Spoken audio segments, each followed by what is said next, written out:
भगवान की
सद्गुरु दास तुका हातुली धबल धाम हेम शैल्यं बद्यः धनुजवान कृशानु ज्ञानी नाम अग्रगण्यं सकल गुण निधान वनरनामधीशं रघुपति प्रिय भक्तमातात्मजं नमः नित्याय शुद्धाय दिगंबराय तस्मै नकराय नमो शिवाय।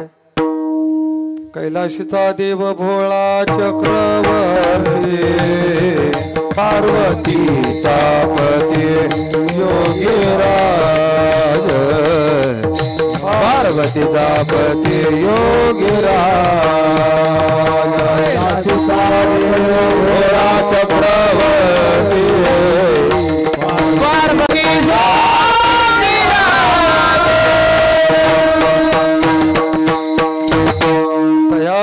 पायी माझे दंडवत।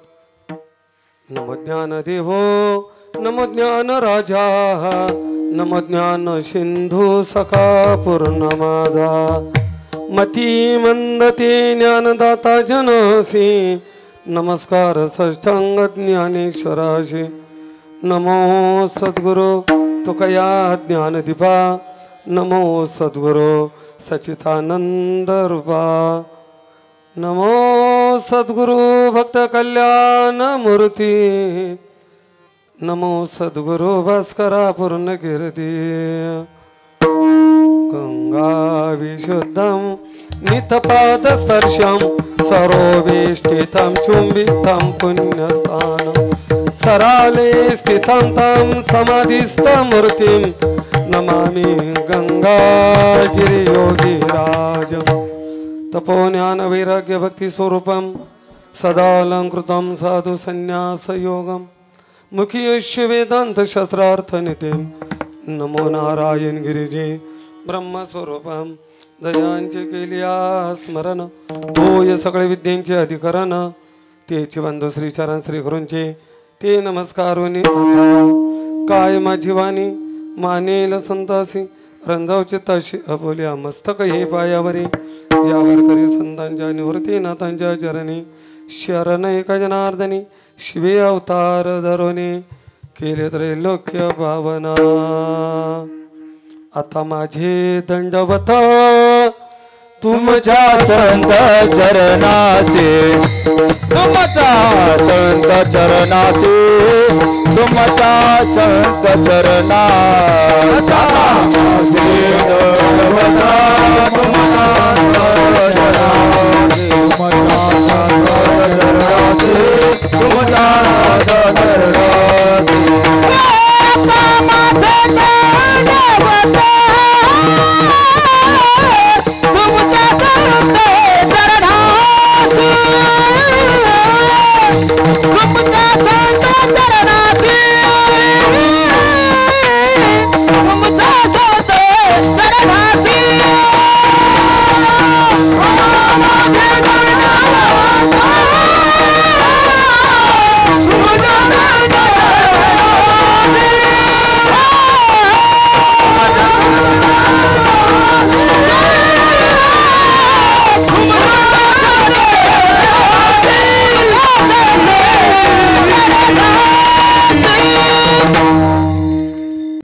पक्षभाई धरती हरिमुखे म्हणा हरिमुखे म्हणा पुण्याची गणना कोण करे.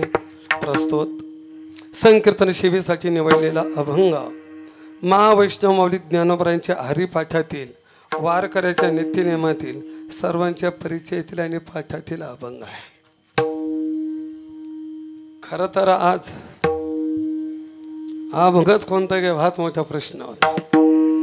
आणि मला वाटतं बऱ्याचशा महाराज मंडळीमध्ये बी चर्चा झाली आज कोणता अभंग घेते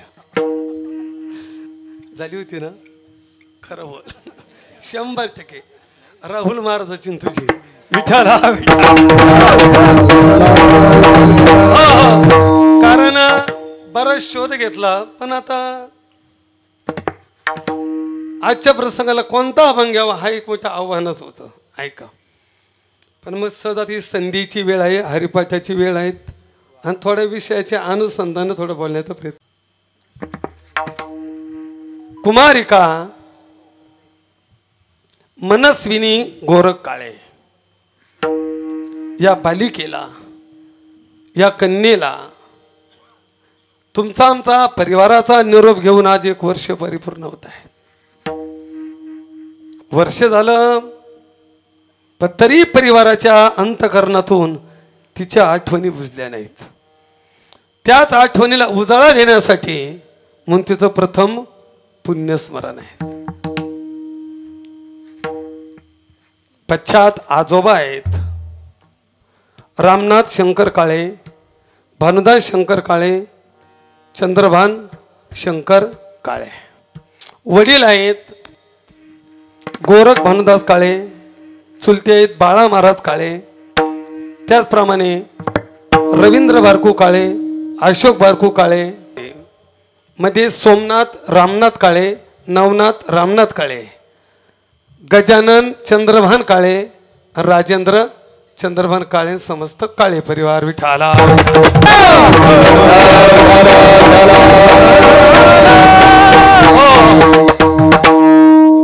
आज तर व्यासपीठावर कोणाकडे पावान कोणाकडे बोलावं हाच मोठा प्रश्न आहे. एवढी मोठी मंडळी इथं जमलेली आहेत ती आहेत पण आमच्या बाळा महाराजांनी आपल्या कमी वयामध्ये ही संपत्ती कमावली.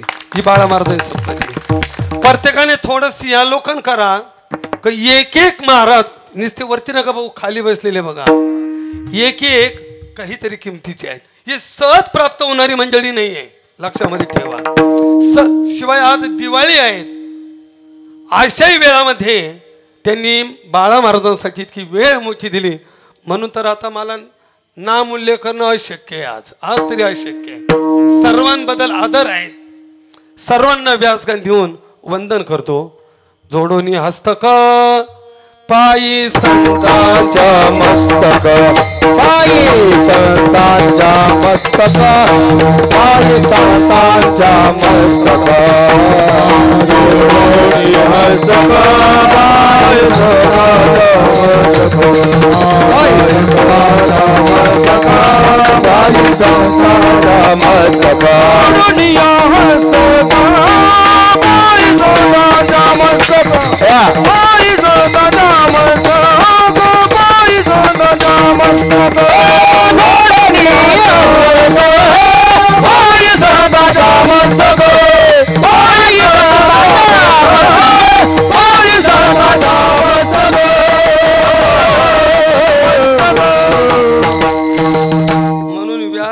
त्यावरती भागवताचार्य, रामायणाचार्य, धर्माचार्य, गायनाचार्य, मृदुंगाचार्य, अगदी हाडाचे नेमाचे वारकरी, सर्व महाराज मंडळी, विनेकरी, बरेचसे मृदुंगाचार्य आहेत, चोपदार आदी सर्वांना वंदन आणि सेवेला प्रारंभ. विठाला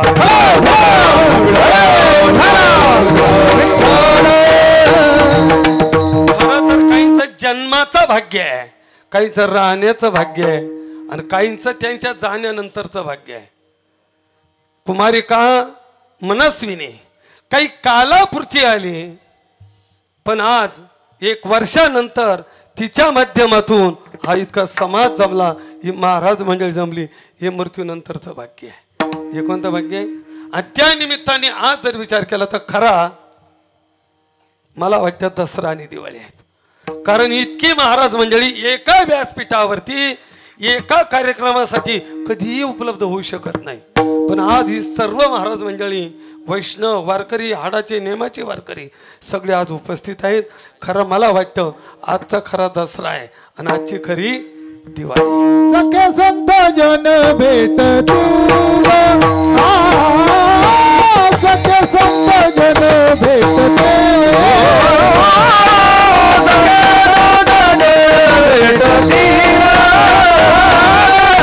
सखे संत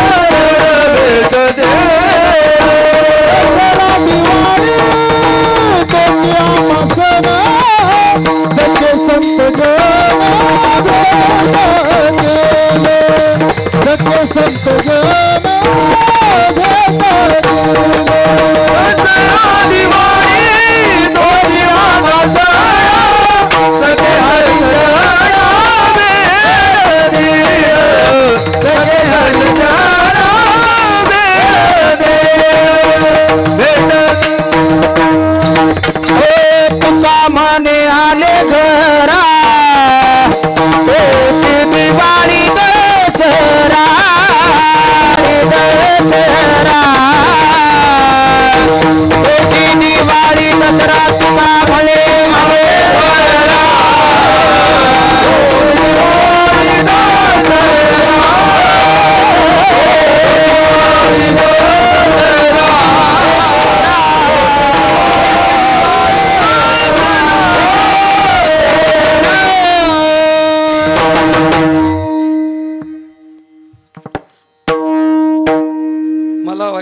माझ्या आयुष्यातील हा खरा दसरा आणि दिवाळी आज पाहायला मिळते. परत कधी मिळते की नाही सांगता येत. विठाला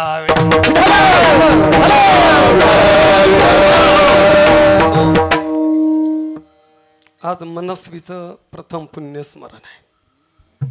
अनेक लोकांना या विषयामध्ये शंका आहेत, अनेकांनी प्रश्न विचारले गेले की इतक्या लहान मुलीचा तशक्रिया का करायचा, त्या काळापासून तिचं श्राद्ध पुण्यस्मरण का करायचं, असे अनेकांनी त्यावेळेला अनेक शंका विचारल्या. पण खरं तर नियम असा आहे, नामकरण झालं गुरुजी बरोबर, नामकरण झालं आणि ज्या व्यक्तीला दात आले, ज्याने अन्नप्राशन केलं, मृत्यूनंतर त्याचा विधी सर्वच करावा लागतो. कदाचित नामकरण झालेलं नाहीये आणि अजून अन्नप्राशन केलेलं नाहीये, मग त्या बालकाला दफन विधी आहे. त्याची कोणती विधी आहे? दफन विधी. त्या दफन विधीमध्ये फक्त एका दिवसाचा विधी आहे. दफन विधी झाल्यानंतर सायंकाळी त्या दफनाच्या ठिकाणी फक्त अग्नी प्रज्वलित करून फक्त दुधाची वाटी ठेवल्या जाते आणि त्या व्यक्तीचं परिवारामध्ये अशौच नाम सुतक नाही. विठाला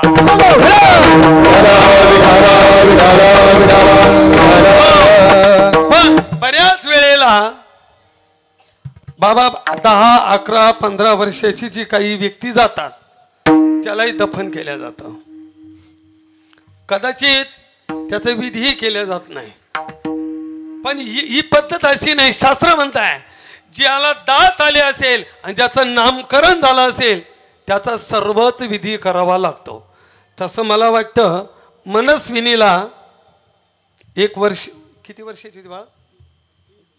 1.5 वर्षाची ना, 3 वर्ष, म्हणजे वय तिचं 3 वर्ष होतं. तिने अन्नप्राशन केलेलं आणि तिचं नामकरण सुद्धा झालेला आहे. मग नामकरण झालेलं असल्यामुळे तिचाही सर्वही विधी करावा लागतो. कोणी करत नाही, पण माझ्या माहितीनुसार मी पहिला विधी फक्त या मुलीचा बघितला. विठाला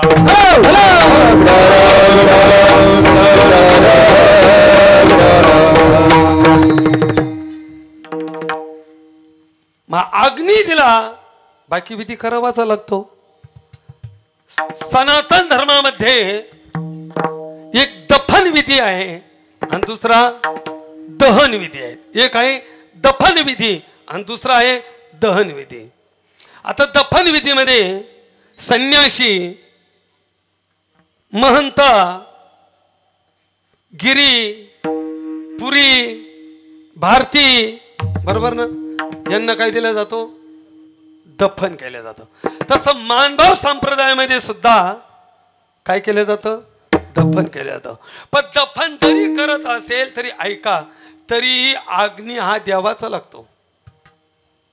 दफन विधी आहे पण अग्नी दिला जातो. तुम्ही म्हणाला कसा दिला जातो? त्या व्यक्तीला समाधीमध्ये बसवल्यानंतर त्याच्या पायाच्या अंगठ्याला, पायाच्या उजव्या अंगठ्याला अगरबत्तीने, बरोबर गिरी महाराज, काय देतात? चटका देतात. म्हणजे चटका देतात म्हणजे काय? अग्नीच देतात ना. चटका देणे म्हणजे काय? अग्नी. आता इकडे अंत्यसंस्कार हा शब्द अलीकडे प्रचलित झाला, पण पूर्वीचे लोक फक्त विचारायचे की अग्नी डाग कधी दिला. काय म्हणते? डागच म्हणायचे ना, अग्नी डाग. कदाचित तुम्ही जर काशीला डोंब्या घाटावरती गेला असेल तर बुवा तिथे जाळण्यासाठी वेटिंगला प्रेत आहेत. कुठं? डोंब्या घाटावर जे गेले त्यांना विचारा. पण कधी यात्रेकरू मधलं जर एखादं गेलं, कधी 2 दिवस नंबर लागत नाही, मग इतके वेळ बाबा गाडी थांबत नाही. मग तिथला डोंब्या काय करतो? चित्ता पेटवलेली असताना त्या चित्तेचं लाकूड घेतो, त्या प्रेताच्या उजव्या पायाला अग्नी देतो.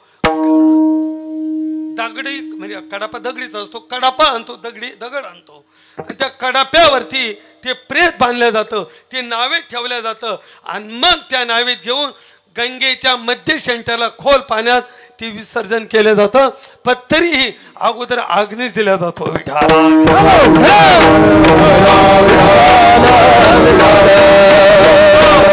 आता मानव संप्रदायामध्ये दफन विधी, दफन विधी झाल्यानंतर सुद्धा मानभाव संप्रदाय सुद्धा वरती नागिलीचे पानं ठेवतात, बरोबर आहे, आणि कापूर पेटवतात. काय पेटवतात? वरती काय पेटवतात? कापूर पेटवतात. का पेटवतात? तर त्या विधी सुद्धा अग्नीच दिला जातो. विठाला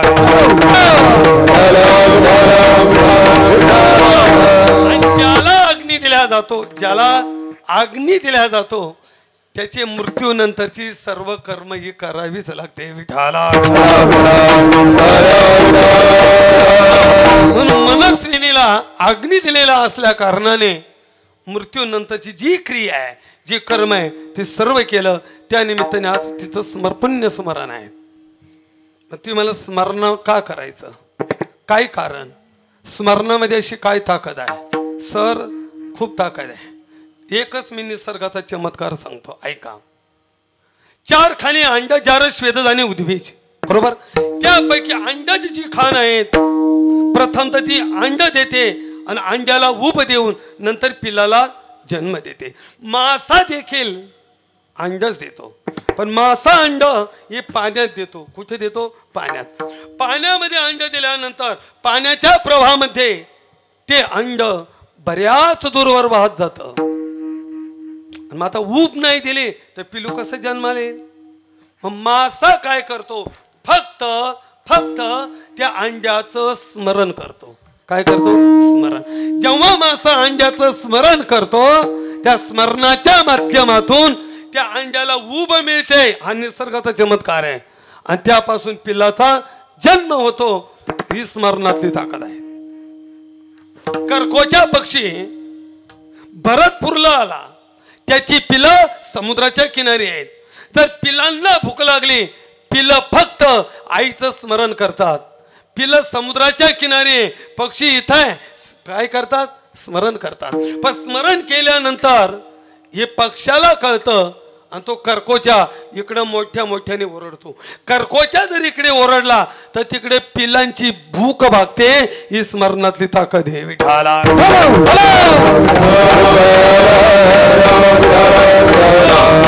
आणि ही अनुभूती ही प्रत्येकाला आपल्याला सुद्धा येते. कदाचित बघा आत्ताच्या व्यवहारामध्ये बोलतो एखाद्याचं स्मरण व्हावं आणि त्याला फोन करण्यासाठी तुम्ही खिशातनं फोन काढला आणि लॉक खोलण्याच्या अगोदर लगेच त्याचा फोन आला. कोणाचा येतो ना त्याचा फोन, त्याचा फोन आला आणि फोन आल्यानंतर मग अरे बापरे तुला 100 वर्ष आयुष्य. म्हणजे काय, तुझी आठवण केली आणि तुझाच फोन आला. अरे तुलाच फोन करायला मी फोन काढला. मग का आली ती अंतकरणातली हा काय स्मरणामध्ये इतकी ताकद आहे विठाला.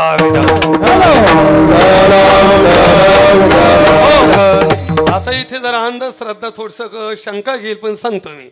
पूर्वीच्या काळी पत्रव्यवहार उशिरा होते, मोबाईलही नव्हते. त्यावेळेला एखाद्या सासर वासनेला जर गुचकी लागली, काय म्हणायचे लक्ष्मण बाबा, हा कोणीतरी आठवण तुम्हाला येते का माहेरची आठवण? नाही मग आपलं माहेर नाव असं काय करत्या, जायचं ना तर कार्तिकीला विठाला. पाणी पे तुझा मुरळ येतो काय नो, कोणीतरी आठवण केली. तिकडे आईला जर गुचकी आली, आई म्हणजे माझी बाई आठवण करते. याचा अर्थ काय, तर ही स्मरणातली ताकद आहे. चला झाला व्यवहार झाला. पण ऐका, प्रत्येकाच्या पाठीमागे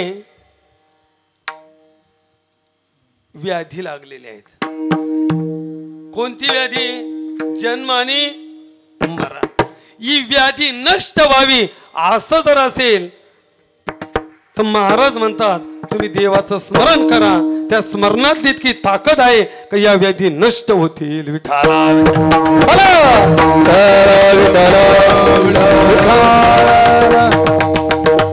वासुदेव स्मरणात जन्म मरण व्याधी.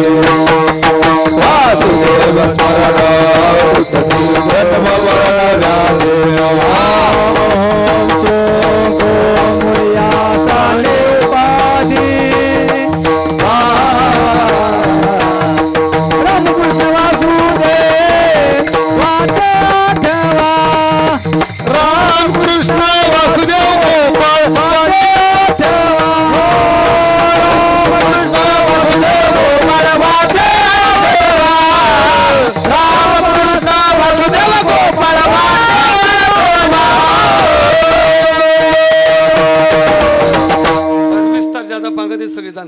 त्या वासुदेवाच्या स्मरणाने जन्म आणि मरण लागलेली व्याधी ही नष्ट होते. परत एक जीवाच्या माग लागलेली व्याधी नाम दुःख आहे. आणि ते दुःख कोणतं असेल तर ते संसाराचं आहे. आणि या संसाराचं दुःख नष्ट व्हावं त्यासाठी संतांचं स्मरण करावे ठाला.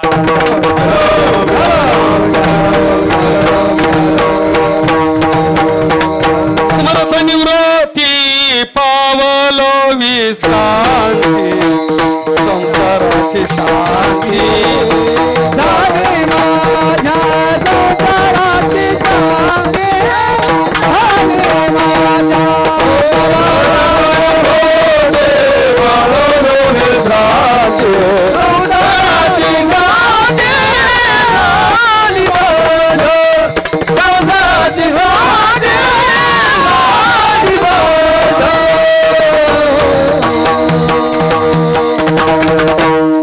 संतांच्या स्मरणातली ताकद आहे. विद्या ज्ञान प्राप्त व्हावं तर सद्गुरूचं स्मरण आहे. आणि नेहमी सगळेच म्हणतो जयांचे केलिया स्मरण हो या सगळ्या विद्येचे बस सद्गुरूच्या स्मरणात आहे. पण हित व्हावं, बरोबर व्हावं, गोमटं व्हावं, चांगलं व्हावं असं जर वाटत असेल तर देवाचं स्मरण सांगितलं. मग कोणत्या जो विटेवर उभा आहे त्याचं स्मरण करा. जन्म मरण व्यथा दूर होती जन्म मरण व्यथा दूर होती जन्म मरण व्यथा दूर होती जन्म मरण व्यथा. ओ तुका म्हणे तुम्ही विठ्ठल चित्ती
स्मरणातली ताकद आहे म्हणून आज या कुमारिका तिचे प्रथम पुण्य स्मरण आहेत.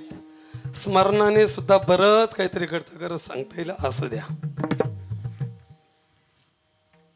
ज्ञानोबरायांच्या काही ओव्या आपल्या पुढे ठेवतो. ज्ञानोबराय म्हणतात जी माणसं शूद्र देवतेची किंबहुना भूता खेताची पूजा करतात ती माणसं मृत्यूनंतर भूत योनीत जातात. ती कुठल्या योनीत जातात? भूत योनीत. पण एक वर्ग असा आहे तो देवासाठी सगळं करतो, पाहतो देवासाठी, गातो देवासाठी, सगळी क्रिया ज्याची देवासाठी आहे. मग त्याची गती काय तर ज्ञानोबराय सांगतात मने वाचा करणी जयाची भजने देवाची वाहने आणि ती शरीर जाते क्षणी देवाची झाले. ते शरीर जाताने काय होतं? देव. पण दुसरं आहे का? पितरांची व्रते वाहती जयाची चित्ते आणि जीवित्व सरलियात आहे ते पितृत्व बरे. जे पितरांची सेवा करतात जीवित्व संपल्यानंतर ते पितर लोकात जातात. मग आता पितर तीन आहेत. एक उत्तम पितर, एक मध्यम पितर आणि एक आहे कनिष्ठ पितर. किती पितर आहेत? तीन. आता उत्तम पितर कुठे असतात, मध्यम पितर कुठे आहेत आणि कनिष्ठ पितर कुठे आहेत? जे उत्तम पितर आहेत ते तळातळ नावाच्या पाताळामध्ये आहेत. मध्यम पितर यज्ञाधिक कर्म करून ते स्वर्गात आहे आणि पाप कर्म करून जे नरकात गेले ते कनिष्ठ विठाला. गीतेमध्ये जेव्हा विभूती सांगितलं ना, अर्जुना ऋतूमध्ये वसंत आहेत, नद्यांमध्ये गंगा आहेत, वृक्षामध्ये पिंपळ आहेत, नाही का? अनेक विभूती सांगितल्या. त्याप्रमाणे या पितृगणा माझी समस्त जे पितृगण आहेत ना, या पितरांमध्ये आर्यमा नावाचा पितर मी आहे. भगवान काय सांगतात? कोण आहेत? आर्यमा कोण आहेत? भगवान आहेत. आणि हे उत्तम पितर आहे. बरे उत्तम पितर यांचं कार्य काय आहे? या पितरांचं कार्य काय? तर उत्तम असलेले पितर यांचं कार्य आहे आपल्या वंशामध्ये धनवान, ज्ञानवान, गुणवान, स्वरूपवान, विद्वान, भाग्यवान, चांगली चांगली संतती जन्माला घालण्याचं कार्य हे कोण करतात? हे उत्तम पितर करतात. बरे संतुष्ट कधी होतात?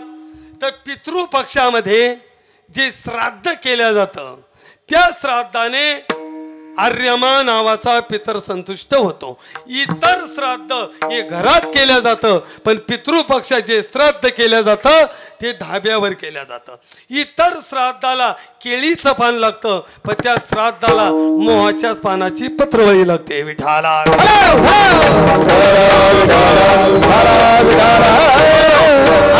आर्यमाचा नावाचा पितर संतुष्ट झाला का तो आपल्या वंशाला कुळाला आशीर्वाद देते. तुका मान पित्र आशीर्वाद देते.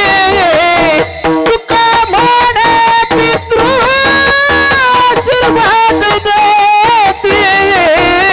कल्याण इथे सदा जाते. कल्याण इथे सदा जाते.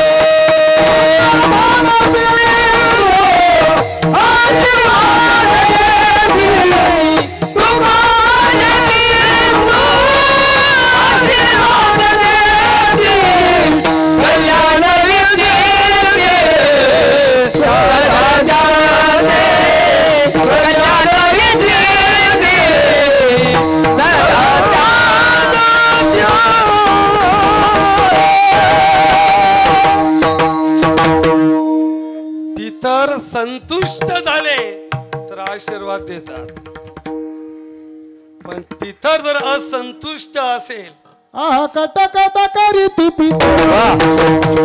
कट कट करी ती पितर. कट कट करी ती पितर. कट कट करी ती पितर. वंशधराचारी पुत्र झाला. पुत्र झाला. पुत्र झाला. वंशधराचारी पुत्र झाला. पुत्र झाला. पुत्र झाला. कट कट करी ती पितर.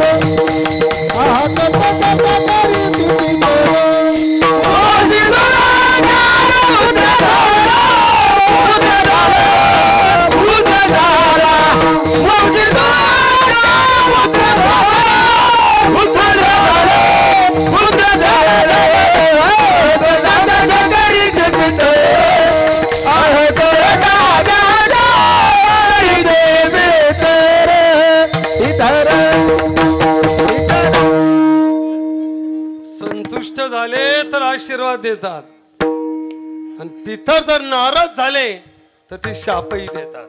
लक्षात ठेवा. म्हणून आजही ग्रस्ती माणसाच्या जीवनामध्ये दुःख दोन दरवाजाने येतं.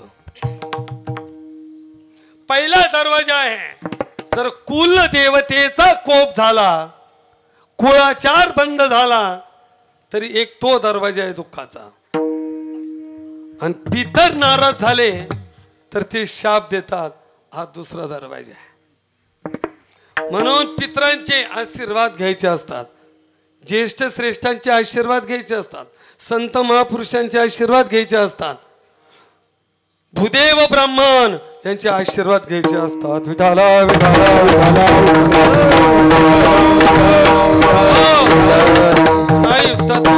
त्याच्या पुढे म्हणतात त्यांचा सन्मान करायचा, यांचा छळ नाही करायचा, यांचा सन्मान करायचा आणि आशीर्वाद घ्यायचे, कारण ही आशीर्वादाची बळी आहे. विठाला तुकोबर आहे तर त्याच्या पुढे सांगतात सन्मान यांचा करायचा, आपण त्यांचा आपण नाही घ्यायचा. विठाला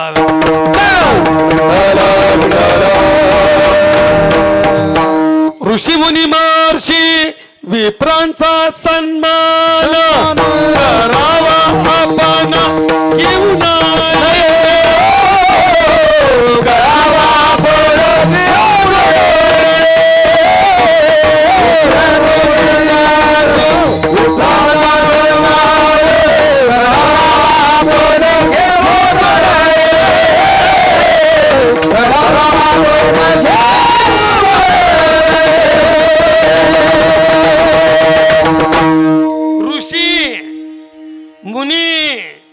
महर्षी आणि विप्र यांचा सन्मान करायचा, सन्मान घ्यायचा नाही का. तुका म्हणे हे आशीर्वाद बळी. हे कोणती बळी आहेत? आशीर्वाद देतात. तशी पितरही आशीर्वाद देतात. म्हणून ते नाराज नसले पाहिजे. मग आपले पितर, माझ्याकडे लक्ष द्या, आपले पितर संतुष्ट आहे की नाराज आहे हे ओळखायचे कसं? काही लक्षण सांगतो. उदाहरणार्थ, एखादी व्यक्ती झोपल्यानंतर त्याला वेळेवर झोप लागत नाही. 11 वाजले 12 वाजले घड्याळाकडेच पाहत, झोपच येत नाही, आहे की नाही? समजून घ्यावं आपले पितर नाराज आहे.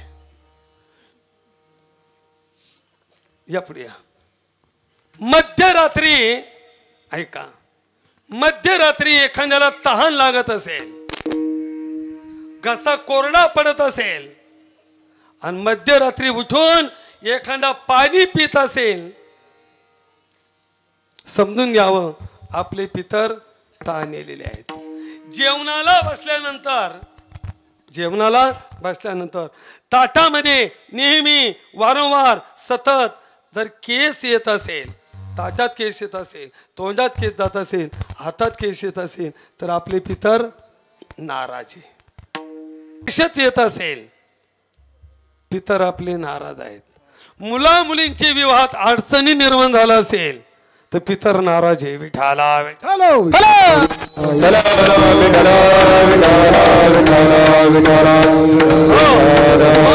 संतुष्ट होण्यासाठी प्रत्येक पितृपक्षामध्ये आपण काय करतो? त्यांचं श्राद्धादी कर्म करतो. ते उत्तम पितर आहेत. पण पुण्यादी कर्म करून जे स्वर्गात गेले ते मध्यम पितर आहे. कारण त्यांची पण इच्छा आहे, स्वर्गातील पितरांची इच्छा आहे. ती कर्म करून जे स्वर्गापर्यंत गेले ते मध्यम पितर. पण त्यांची इच्छा आहे आमच्या मृत्यूनंतर स्वर्गातील मान आमचा कायमचा ठेवण्यासाठी आमच्या मुलांनी पुण्य करून आम्हाला पाठवलं पाहिजे. ते स्वर्गातील. आणि जे नरक यातना भोगते आहे ते इच्छा करतात की एखादा सद्भक्त हरिभक्त जन्माला येऊन त्याने आमचा उद्धार करावा. या तिन्ही पितरांची आपल्या पुत्राकडे इच्छा आहे. विठाला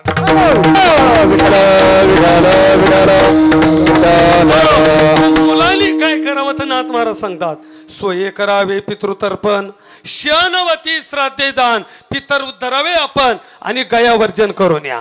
किंवा होते पितरांचे मनोगत, पुत्र होईल हरिभक्त, कुळे उद्धरील समस्त, परंतु विषय पचनी पडत असे. पितरांची इच्छा आहे आमच्या मुलाने आमच्या पश्चात 96 प्रकारची श्राद्ध केली पाहिजे. इच्छा आहे, मग श्राद्ध केलं पाहिजे. हो, त्यांची इच्छा आहे, केलं पाहिजे. काय केलं पाहिजे? जोपर्यंत श्राद्ध होत नाही तोपर्यंत जीवाची सूक्ष्म शरीरातून सुट्टी होत नाही. मग तुम्ही मला सूक्ष्म शरीर कुठं असतं का ते शरीर? हो असतं. आता खरं काय, आपण अवधेय कर्म कोणी करत नाही. ते कर्म केल्यानंतर बऱ्याच गोष्टी लक्षात येतात. ऐका, उदाहरणार्थ कल्पना करा, तुमच्या अंगावरती 50,000चा गणवेश आहे आणि ती व्यक्ती आजारी पडली, हॉस्पिटलला गेली, डॉक्टरने सांगितलं 7 दिवस ॲडमिट व्हावं लागेल. मग काय केलं जातं गुरुजी? तुमच्या 50,000चा जरी गणवेश असला तरी तो काढून घेतात आणि त्यांच्या हॉस्पिटलचा झगा घालून देतात. तसं मृत्यूच्या वेळेला हे पंचमहाभूताचं हे तुम्हाला अग्निसंस्कारासाठी दिला आणि आता मिळालं ते सूक्ष्म शरीर. आणि या सूक्ष्म शरीराला 10 इंद्रिय प्राप्त होण्यासाठी किती दिवस लागतात? 10 दिवस लागतात. ऐका, 9 दिवस पूर्ण, 10व्या दिवसाचा काही कालावधी. आईच्या गर्भामध्ये पूर्ण इंद्रिय प्राप्त होण्यासाठी 9 महिने आणि 10व्या महिन्याचा काही कालावधी लागतो. तसं मृत्यूनंतर सूक्ष्म शरीराला रोज एक अवयवाचा एक पिंड आहे, बरोबर? एक अवयवाचा एक पिंड.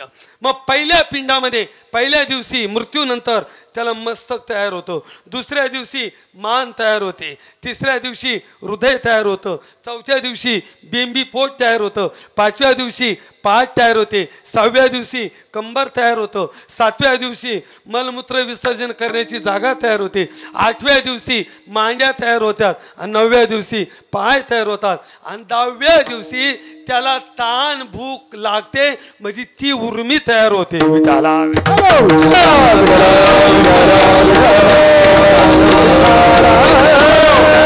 त्या सूक्ष्म शरीराचा प्रवास हा एक श्राद्धापर्यंत असतो. कुठपर्यंत असतो? श्राद्धापर्यंत. म्हणून श्राद्ध केलं पाहिजे. मग एखादं म्हटलं नाही केलं तर काय होतं? शास्त्र म्हणतं तुझ्यासारखा मूर्ख होतोच. श्लोक ऐका, श्राद्धम पुरुषानं ददती न दैवतानी चर्चित सौहृद मित्रानं लभते तमोर मूढ चेतसा.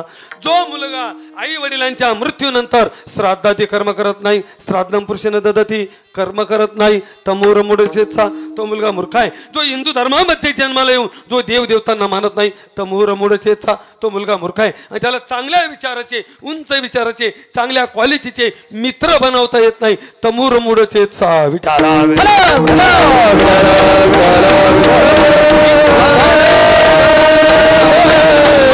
आणि जर नाही केलं तर श्राद्ध काय होतं?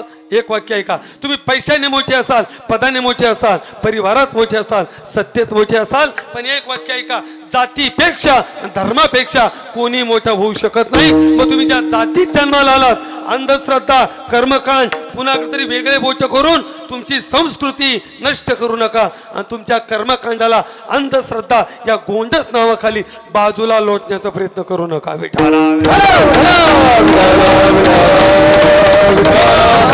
जर तुम्ही मृत्यूनंतर नाही कर्म केलं, प्रकाश भाऊ ते म्हणतात त्या मुलाचा या भूमीला भार होतो. तुकोबऱ्याचा होय भूमी भार,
मुलाचा भूमीला भार होतो आणि त्याचे पितर अधोगतीला जातात.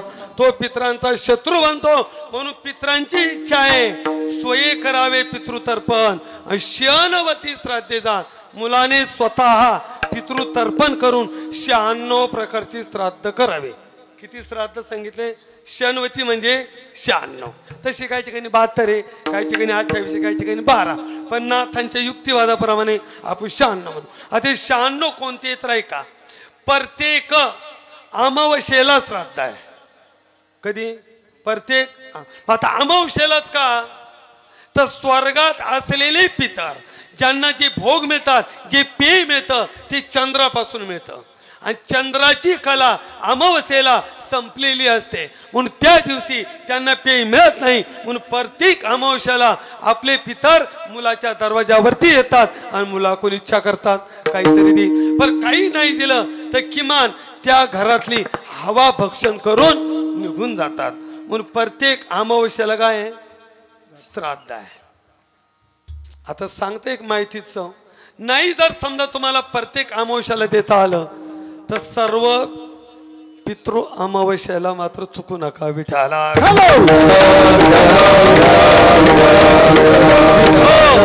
आता सर्व पितृ अमावस्या म्हणजे का बाकीच्या डोक्यात वेगळंच येतं. ते काय आपली काय ज्याला कळत नाही त्याची असं नाही. ते सर्व पितृ अमावस्येला तुमच्याकडून ज्यांना ज्यांना इच्छा आहे ते सगळे येतात त्या दिवशी. आता काहींचे तर नाव आहे बुवा आपल्याला माहिती नाही. आता उदाहरण, आज पिंडदान केलं ना, हा एकोदिष्ट केलं ना एकाच्या उद्देशाने. बरं नाही एकोदिष्ट झालं म्हणजे आता मला पुढे बोलायचं नाही राहिलं. विठाला आता इथं व्यास आहे की एकोदिष्ट म्हणजे आजचं जे श्राद्ध केलं की एकोदिष्ट म्हणजे फक्त आणि फक्त मनस्विनीच्याच नावाने केलं. यात आज दुसरं कोणीच आलेलं नाही ना. बरोबर ना? कोणीच आलेलं एकोदिष्ट त्याच्याच उद्देशाने फक्त एकाच्या. पण जेव्हा आपण बरेचसे श्राद्ध करतो ना त्या दिवशी आपल्याकडून ज्यांना ज्यांना इच्छा आहे तेवढ्यांना द्यावं लागतं. उदाहरण आई जर गेली असेल, आई, आजी, पणजी, बर वडील, आजोबा, पंजोबा, बरोबर. चुलता गेला असेल चुलता, चुलती, बरं. त्याच्यानंतर बहीण गेली असेल बहीण, मुलगी गेली असेल मुलगी, भाऊ गेला असेल भाऊ, पुतण्या गेला असेल पुतण्या. आता झालं पितृपक्ष. आता एक मातृकुळातला आईची आई, आईची आजी, आईची पणजी, आईचे आजोबा, आईचे वडील, आईचे आजोबा, आईचे बंधोबा, मामा मामी गेले, आत्या गेली का, बरं कोणी मावस भाऊ गेला का, मावशी गेली का. इतकेच नाही सासू सासरे सुद्धा येतात. बरोबर आहे. परमार्थिक व राजकीय क्षेत्रातला जर गुरु असेल आणि तो गुरु गेलेला असेल तो गुरु सुद्धा येतो. बरोबर आहे. हे झाले तुम्हाला त्याला सपिंडीकरण मालयत आहेत. बरोबर. त्याला काय म्हटलं म्हणजे आपण श्राद्ध म्हणतो ते माल आहे. ऐका, पण काही असे आहेत, काही असे आहेत की त्यांचं आपण काहीच करत नाही आणि त्यांचं नावही माहिती नाही. त्यांचं तरी काय करणार आहे? त्यांचं नावही माहिती नाही, त्यांचं काय करायचं? अमृता बाबा मला एक सांगा, तुमच्या पंजोबाचं नाव काय? हा नाही तुम्हाला कुणबी काढायची गरजच पडली नाही ना त्याच्यामुळे सांगता येणार नाही. आता जेवढे आहे ना कुणबी काढले तेवढ्याला 7 पिढ्या सांगता येते मागं. विचारा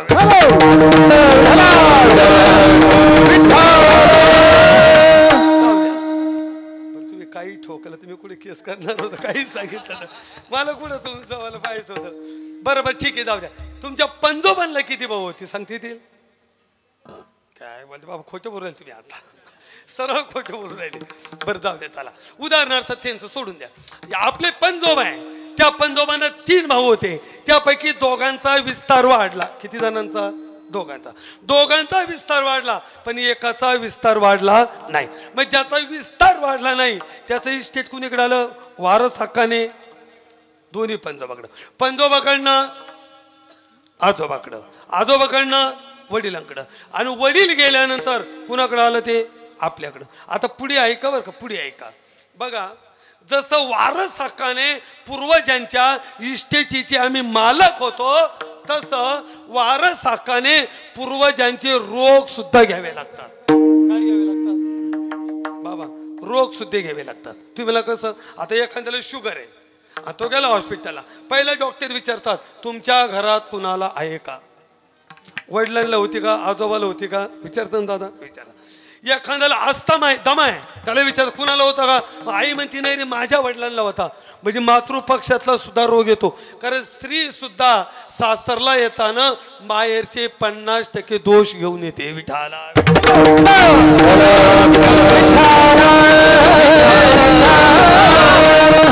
एखाद्याला टक्कल आहे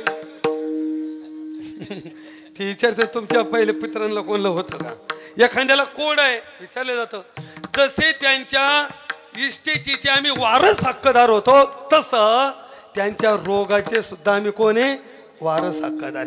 कारण काय की आमच्यामध्ये जे रक्त आहे ते रक्त पितरांचं आहे. विठाला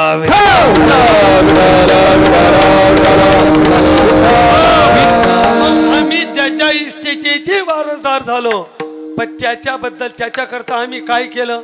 फक्त इस्टेट घेतलं पण त्याचं नावही माहिती नाही, गावही माहिती नाही, आमचं चाललं त्याला काहीच नाही. मग त्याचं काय?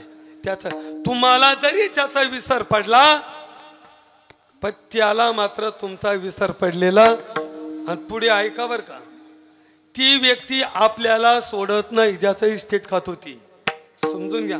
कदाचित तुम्ही अंधश्रद्धा म्हणा, माझी काही तक्रार नाही त्याच्यावर, आहे का? ते सोडत नाही. मग काय करतं? तिसऱ्या पिढीमध्ये त्या व्यक्तीला 3-4 मुलं जन्माला येतात. किती? शक्यतो 3. 3 पैकी लहान आणि मोठा दोघांचं सूत्र जुळतं. कोणाचं? लहान याचं मोठ्याचं. पण जो मधला आहे ना, मधला, त्या मधल्याचं दोघांचं जमत नाही. कारण त्याचे तत्व वेगळे आणि दोघांचे तत्व वेगळे.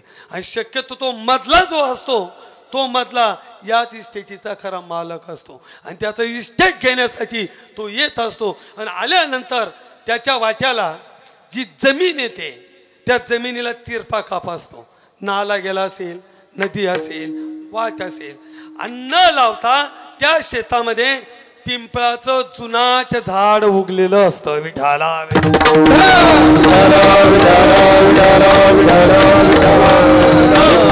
मला सांग, त्याचं नावही माहिती नाही. त्याचं काय केलं? तो सर्व पितृ आमोशाला येऊ शकतो. उदाहरणार्थ तुम्ही एखाद्याचं इस्टेट घेतलं पण त्याचा वारस हक्कदार कोणीच नाहीये, त्याचा वंश खंडन झाला. तुम्ही खरेदी नियमाने केली, नोंद केली, पण इस्टेट घेतलं ना तरी तुम्हाला त्याची आठवण करावीच लागेल. पैसे देऊन घेतलं तरी. मग त्याच्यासाठी सर्व पितृ आमोशा. विठाला प्रत्येक अमावस्येला मग वर्षाची अमावस्या किती? अण्णा मामा 12. वर्षाच्या पौर्णिमा किती? 12. बरं, वर्षाच्या द्वादशी किती? कसे काय 12?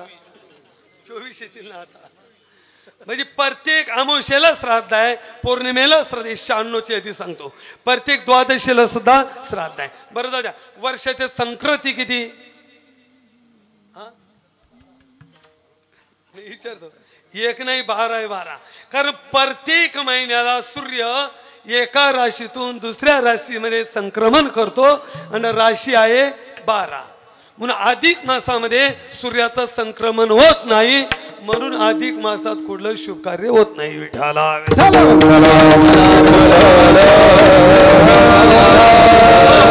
त्याच्यानंतर वर्षाचे चंद्रग्रहण, सूर्यग्रहण, नंतर व्यतिपात, वैरदृती, हे एकंदरीत श्राद्ध तिथी, पडतिथी, पितृतिथी, पुण्यतिथी आणि अक्षय तिथी, एकंदरीत 96 श्राद्ध करावं अशी कोणाची इच्छा आहे? आपल्या पितरांची इच्छा आहे. सोये करावे पितृतर्पण, शनवती श्राद्धे जाण. आणि काय करावं?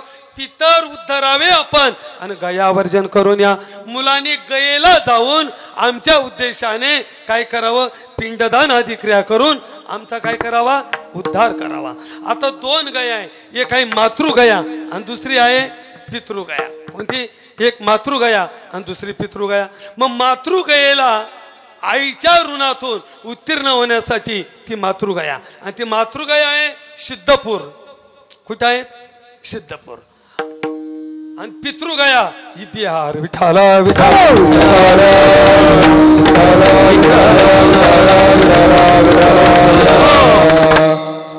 आता ज्यांना गयेला जाता आलं नाही त्यांच्यासाठी सांगितलंय भरणी श्राद्ध. ज्यांना गयेला जाऊन पितरांच्या ऋणातून उत्तीर्ण होण्यासाठी जर श्राद्धाची कर्म तिथं जाऊन नाही करता आलं तर त्यांच्यासाठी भरणी श्राद्ध. पण या भरणी श्राद्धावर गुरुजींचा वाद आहे.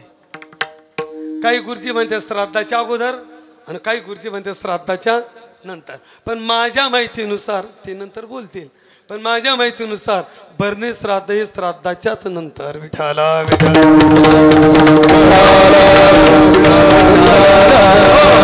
कारण जोपर्यंत श्राद्ध होत नाही तोपर्यंत त्या परिवाराला कुठलंही कर्म करण्याचा अधिकार नारायण नाग बळी करता येत नाही, तीर्थाला आद्य ठिकाणी अधिक्रिया करता येत नाही. जाऊ दे चला. मग ते भरणे श्राद्ध नाही जमलं, भरणे श्राद्ध तर अजूनही काही पर्याय. माघ महिन्यात मघा नक्षत्रावरती जर हत्ती मिळाला आणि हत्तीच्या कानाची सावली ज्या जागेवर पडेल तिथं जर मुलाने पिंडदान केलं तरी मुलगा सर्व पितरांच्या ऋणातून मुक्त होतो. विठाला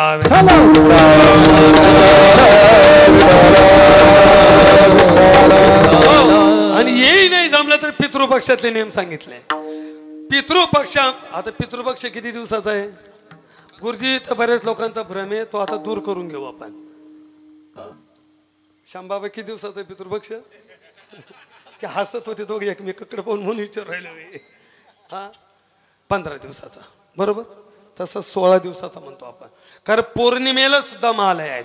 पण पौर्णिमेचं महालय माझ्या माहितीनुसार आता कसं आलं ते माहिती नाही, पण ते पितृपक्षात नाहीत. पौर्णिमेचे पित्र मला वाटतं द्वितीया, द्वादशी, चतुर्थी आणि नाही जमत तसे 14चे म्हणजे त्यांची शस्त्राने हत्या झाली त्यांचे, किंवा मग अमावस्या. विठाला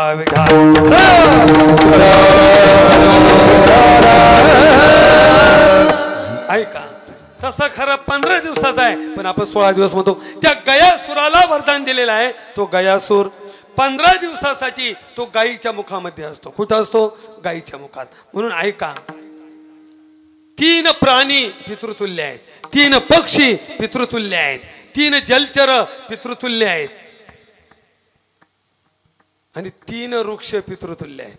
वट वृक्ष पितृतुल्य आहेत, पिंपळ वृक्ष पितृतुल्य आहेत आणि बेल वृक्ष हा पितृतुल्य आहेत. कासव पितृतुल्य आहेत, मासा पितृतुल्य आहेत आणि सर्प पितृतुल्य आहेत.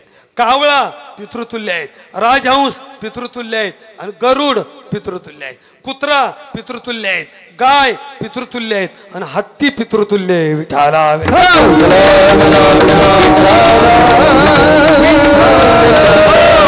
म्हणून नैवेद्य देत असताना नियमाने 4 दिले जातात.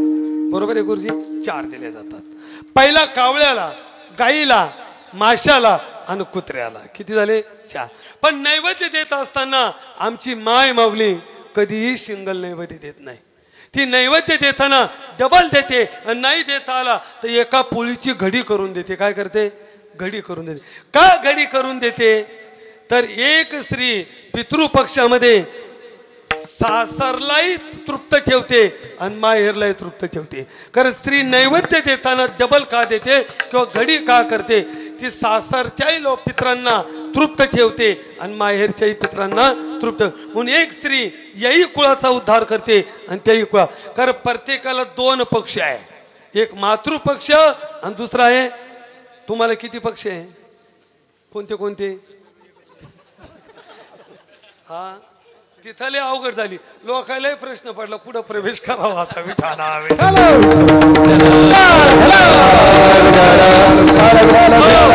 तसे 2 पक्ष, एक मातृपक्ष आणि दुसरा आहे पितृपक्ष. आणि या दोन्ही पक्षाची जशी स्त्री नैवेद्याच्या माध्यमातून दोघांनाही तृप्त करते तशी तुमच्या आमच्यावरती दोन्ही पक्षाची उद्धाराची जबाबदारी ही तुमच्या आमच्यावरती आहे. मातृपक्ष आणि पितृपक्ष दोन्ही पक्षाची जबाबदारी आहे. मग ही जबाबदारी कशाने पार करी? तर गया वर्जन आदी क्रिया करून दोन्ही कुळाचा उद्धार करता येतो, दोन्ही पक्षाचा उद्धार करता येतो. पण हे कर्मकांडाने. पण एखादा जर हरिभक्त जन्माला आला आणि तो हरिभक्त करतो काय? जर तो पंढरपूरचा वारकरी असेल आणि पंढरपूर क्षेत्रामध्ये जर त्याने अन्नदान केलं असेल तर तो कोटी कुळाचा उद्धार करतो. येथे एक शीत दिलेल्या अन्न होय कोटी कुळाचे उद्धार. किंवा एखादा वारकरी असेल पंढरपुरात गेला आणि भगवंताला बघितलं, देवाला बघितल्याबरोबर त्याच्याही पूर्ण पूर्वजांचा उद्धार होतो. पूर्वज उद्धारती सांग पांडू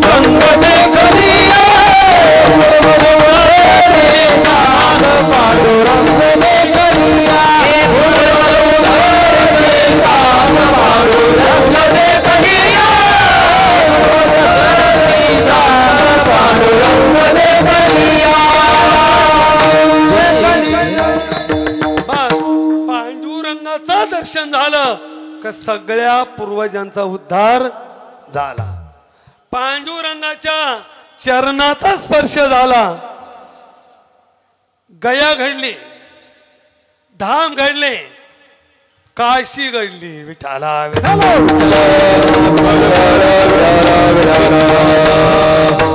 विष्णुपद गया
विष्णुपद गया रामधाम काशी अवघे पायापासी विठोबाच्या म्हणून न करी आळस आलिया संसारा विठाला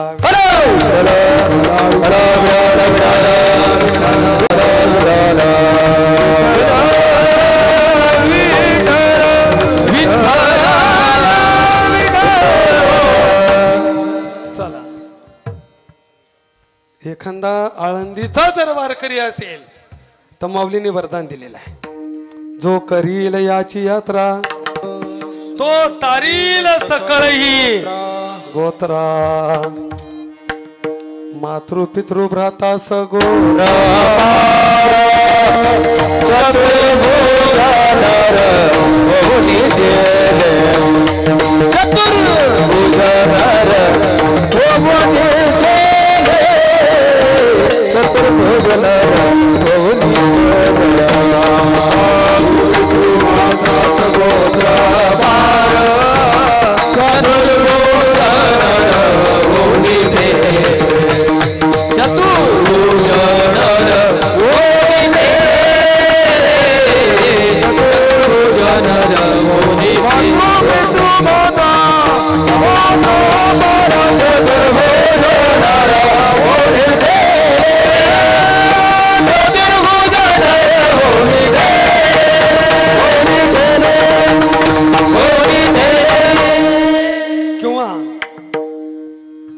शुद्ध अंतकरणाने जरी विठोबाचं गीत गात असेल त्याच्याही पूर्ण कुळाचा उद्धार. तुका म्हणे कोटी कुळे ती पुनीत भावे गाता गीताने भावे गाता गीताने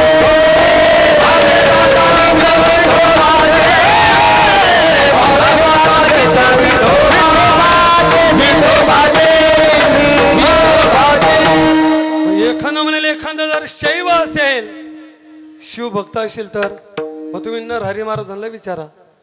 भगवान शिवाने 87,000 वर्ष तपश्चर्या करून जे तेज निर्माण केलं आणि जे तेज 12 ठिकाणी प्रगट केलं, ती 12 ज्योतिर्लिंग, जर तुम्ही त्या 12 ज्योतिर्लिंगाचं स्मरण कराल तुमचाही उद्धार होईल आणि कोटी कुळाचा उद्धार होईल.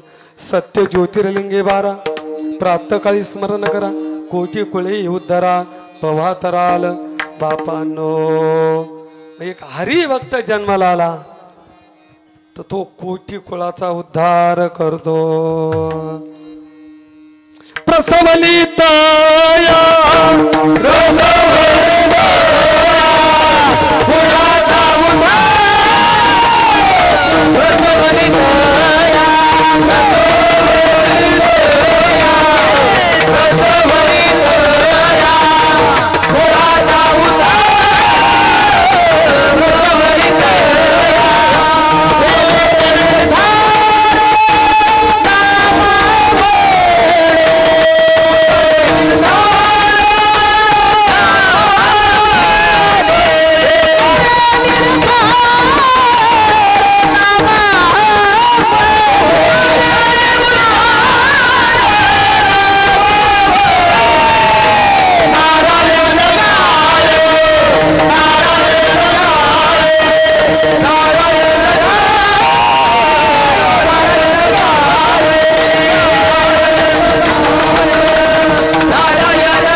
जन्माला आला तर नामचिंतनाच्या माध्यमातून तो सगळ्यांचा उद्धार करतो. तुका म्हणे केला अवघ्यांचा उद्धार, सगळ्यांचा उद्धार करतो.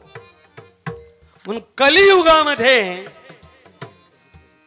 नामस्मरण करणाऱ्याचाही उद्धार आहे, जो श्रवण करतो त्याचाही उद्धार आहे, आणि ज्याच्या निमित्ताने केल्या जातं त्याचाही उद्धार आहे.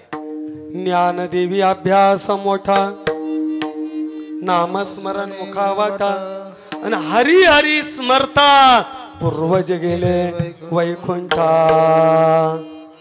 पूर्वज वैकुंठाला का तर कलियुगी उद्धार हरीच्या नामे. कलियुगात उद्धार हरीच्याच नामाने आहेत.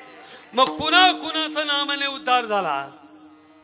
माणसाचा झाला हो, नवल नाही. कपिकुळ उद्धारिले उद्धारले राक्षस,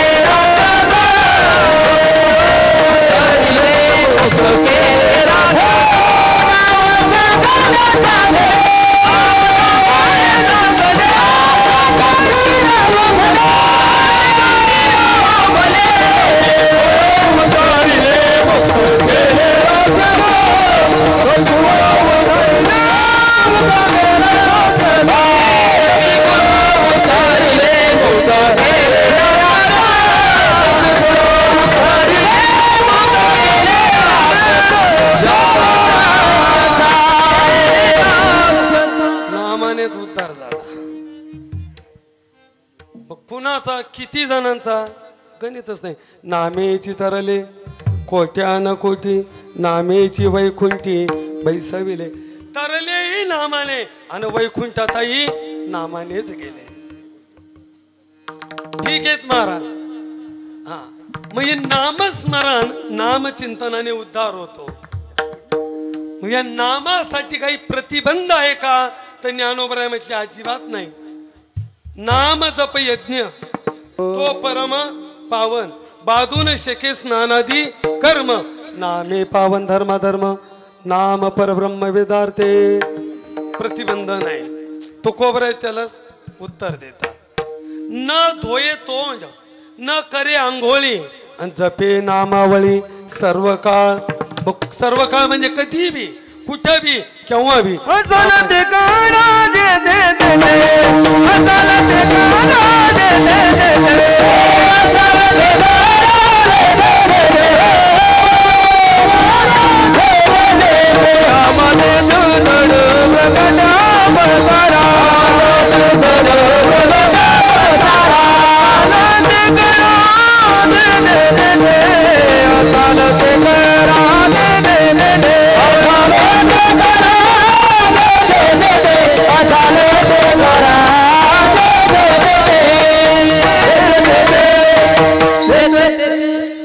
जिस देश में जिस वेश में बरोबर आहे. कुठेही राहा, कोणत्याही देशात राहा, कुठल्याही वेशात राहा, कोणत्याही अवस्थेत राहा, प्रतिबंध नाही. एक अभंगात बोलून घेऊन सोडून देऊ विषय.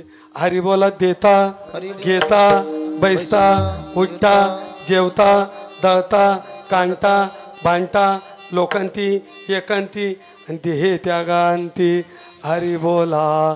मग नामस्मरण करण्यासाठी सकळांशी येथे आहे अधिकार. सगळ्यांना अधिकार आहे. कधी म्हणता येतं, कुठेही म्हणता येतं. सगळ्यात सोपं आहे कारण त्याला काळ वेळाचा प्रतिबंध नाही. मग ते नामस्मरण उच्चार करताना काळ वेळाचा जर प्रतिबंध नाही तर फल काय, तर त्याला फल आहे दोन्ही पक्षाचा उद्धार. अभंग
कुमारी मनस्विनी हिचं 3 वर्षाचं येणं आणि इतक्या लवकर का जाणं याची शास्त्राने तशी अनेक कारणं दिली. फक्त 1 मिनिटात सांगतो आणि शेवा संपवतो. ज्या वेळेला राजा दशरथाने श्रावण माळाचा प्राण घेतला, आई वडील वारले, रामायणाचार्य माझ्या जवळ आहेत, ज्या वेळेला खंत निर्माण झाली आणि विश्वामित्र गुरुजींकडे सांगितलं, गुरुजी तू निमित्त आहेस.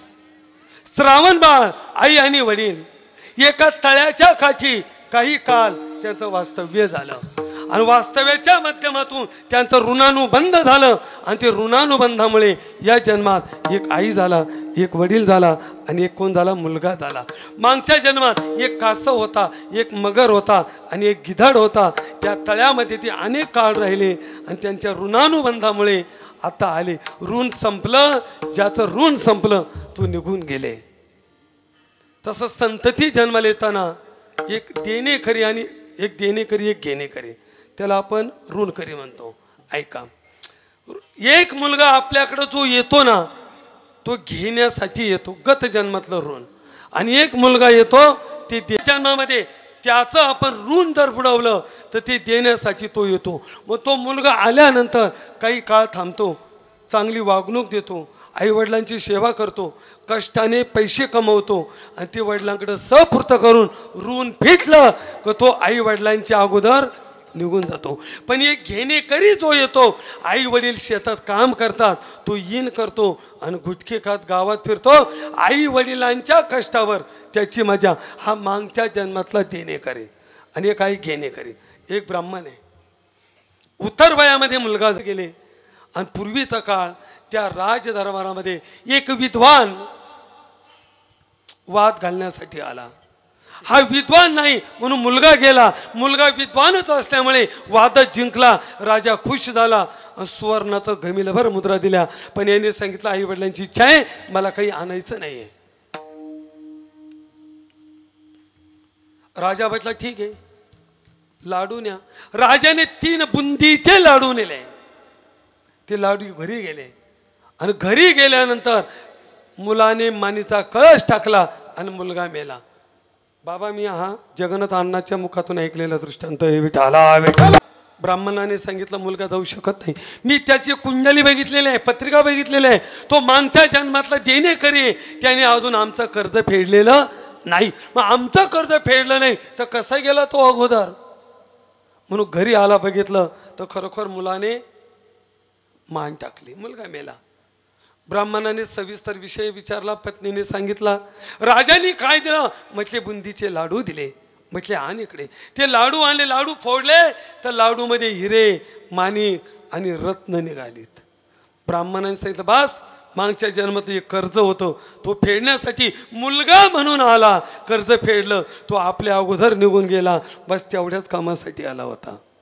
2 मित्र आहे, एक गरीब एक श्रीमंत. गरीब मित्राची अक्कल, श्रीमंताचं भांडवल, व्यापार केला कापसाचा, बाहेर देशात गेले. त्या काळी 3 लाख रुपये नफा झाला. पण गरीब मित्राला विचार सुचला श्रीमंताला संपवायचं. त्याने केलंय तरी काय, विष दुधात टाकलं आणि श्रीमंत मित्राला संपवलं. 3 लाख रुपये स्वतः घेतले. मित्राच्या घरी खोटी बातमी सांगितली, 3 लाख रुपये जवळ ठेवले. बिगावर जमीन घेतली, घर बांधलं, लग्न केलं.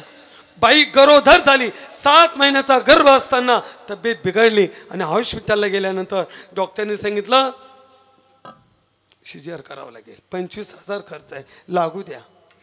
2 महिने अकाली मुलगा जन्माला आलं, काची ठेवावं लागेल, 1 लाख रुपये खर्च आहे, लागू द्या.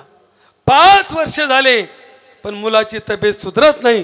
तोपर्यंत घेतलेली जमीन गेली, घर गेलं, पैसा गेला, बर्बादी झाली. आणि एक दिवस मुलाला मांडीवर घेतलं, सांगितलं बाळा तुझ्या करता सगळं कमवलेलं गेलं रे आणि तुझी तब्येत सुधरत नाही, काय करू. मुलगा हसलं. मुलगा म्हटलं आठव मी कोण आहे. मी मुलगा नाही आहे, मागच्या जन्मात तू माझा मित्र होता. दुधामध्ये विष टाकून मला संपवलं ना, ते माझा नफा पैसा तू घेतले ना, ते घेण्यासाठी मी तुझ्याकडे आलो. माझं व्याजासह घेतले, फक्त 500 रुपये आता शिल्लक राहिले. माझ्या अंतविधीला खर्च कर. मुलाने डोळे लावले. कारण काय, येणारी संतती एक देणेकरी एक घेणेकरी ही ऋणकरी असते. आणि ज्याचं ऋण असेल ते ऋण तुकोबराय म्हणतात, द्यावाच लागत असतं, लक्षामध्ये ठेवा.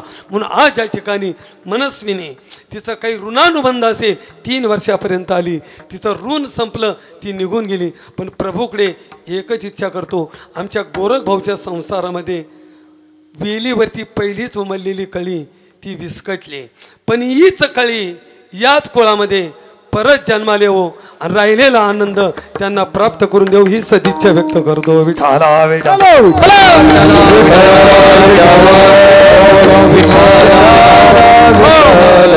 काही जे ऋण होतं ते ऋण श्राद्धापर्यंत त्यांना पूर्ण करावं लागलं. आणि आपलं सुद्धा तिच्यावरती काय, तिचं आपल्यावरती सुद्धा ऋण होतं.